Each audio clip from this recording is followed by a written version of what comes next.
সিধু জঙ্গলের পথ ধরে বাড়ি ফিরতে থাকে। হঠাৎই তার গাটা কেমন ছমছম করে ওঠে। সে দেখতে পায় সদ্য চিতা থেকে উঠে আসা এক নর কঙ্কাল ক্রমশ তার দিকে এগিয়ে আসছে। তার গোটা গায়ে আগুন জ্বলছে, আর সে তার দাঁত বের করে বিচ্ছিরি ভাবে খিলখিলিয়ে হাসছে।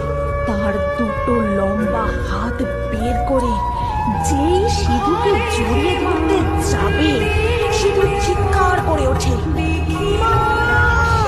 বাঁচাও!" সাথে সাথে আকাশে জোরে বিদ্যুৎ চমকে ওঠে।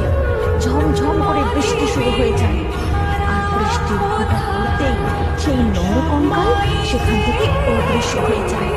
এইভাবে বারংবার মা কালী সিধুকে এই ভূত প্রেতদের হাত থেকে রক্ষা করেন।